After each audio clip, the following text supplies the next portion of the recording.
প্ৰত্যেকগৰাকী মহিলাৰ যিটো এইটো কি বুলি কয় মাইক্ৰ' ফাইনেন্সৰ ধাৰটো মাৰি দিম। হিমন্ত বিশ্ব শৰ্মাই কৈছিলে নে নাই ইলেকশ্যনৰ সময়ত যে আইসকল আপোনালোকৰ মাইক্ৰ' ফাইনেন্সৰ ধাৰ আছে নেকি? আইসকলে সকলোৱে চিঞৰিছিলে হয় আমাৰ ধাৰ আছে। হিমন্ত বিশ্ব শৰ্মাই কি উত্তৰ দিছিলে?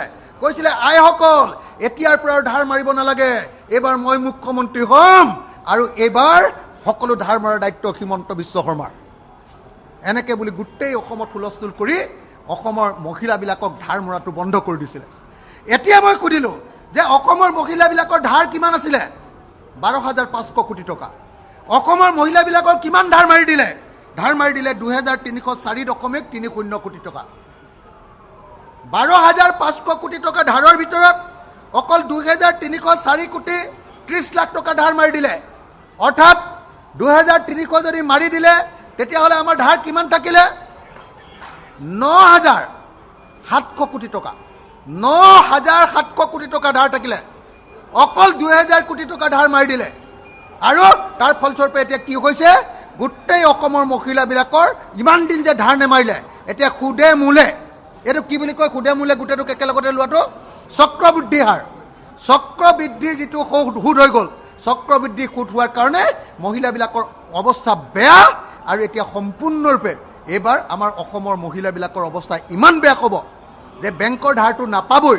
তাতকৈ ডাঙৰ কথা ক'ব কি জানেনে? কোনোবা এদিন এই গোটেইবিলাক মহিলা জেলত যাব লাগিব।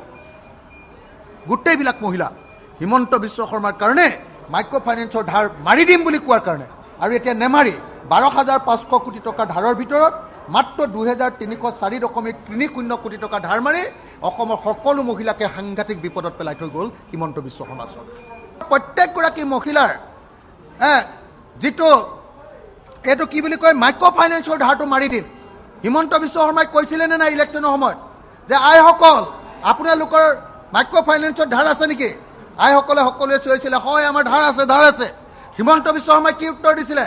কৈছিলে আইসকল এতিয়াৰ পৰা ধাৰ মাৰিব নালাগে, এইবাৰ মই মুখ্যমন্ত্ৰী হ'ম আৰু এইবাৰ সকলো ধাৰ মৰাৰ দায়িত্ব হিমন্ত বিশ্ব শৰ্মাৰ। এনেকৈ বুলি গোটেই অসমত হুলস্থুল কৰি অসমৰ মহিলাবিলাকক ধাৰ মৰাটো বন্ধ কৰি দিছিলে। এতিয়া মই সুধিলোঁ যে অসমৰ মহিলাবিলাকৰ ধাৰ কিমান আছিলে? 12,500 কোটি টকা। অসমৰ মহিলাবিলাকৰ কিমান ধাৰ মাৰি দিলে? ধাৰ মাৰি দিলে 2,304.30 কোটি টকা। 12,500 কোটি টকা ধাৰৰ ভিতৰত অকল 2,304 কোটি 30 লাখ টকা ধাৰ মাৰি দিলে। অৰ্থাৎ 2,300 যদি মাৰি দিলে তেতিয়াহ'লে আমাৰ ধাৰ কিমান থাকিলে? 9,700 কোটি টকা। 9,700 কোটি টকা ধাৰ থাকিলে। অকল 2,000 কোটি টকা ধাৰ মাৰি দিলে আৰু তাৰ ফলস্বৰূপে এতিয়া কি হৈছে? গোটেই অসমৰ মহিলাবিলাকৰ ইমান দিন যে ধাৰ নেমাৰিলে এতিয়া সুদে মূলে, এইটো কি বুলি কয় সুদে মূলে গোটেইটোক একেলগতে লোৱাটো চক্ৰবৃদ্ধি হাৰ।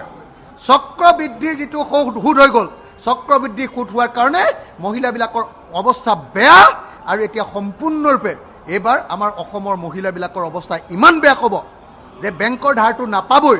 তাতকৈ ডাঙৰ কথা ক'ব কি জানেনে? কোনোবা এদিন এই গোটেইবিলাক মহিলা জেলত যাব লাগিব। গোটেইবিলাক মহিলা হিমন্ত বিশ্ব শৰ্মাৰ কাৰণে মাইক্ৰ' ফাইনেন্সৰ ধাৰ মাৰি দিম বুলি কোৱাৰ কাৰণে আৰু এতিয়া নেমাৰি 12,500 কোটি টকা ধাৰৰ ভিতৰত মাত্ৰ 2,304.30 কোটি টকা ধাৰ মাৰি অসমৰ সকলো মহিলাকে সাংঘাতিক বিপদত পেলাই থৈ গ'ল হিমন্ত বিশ্ব শৰ্মা চৰকাৰে।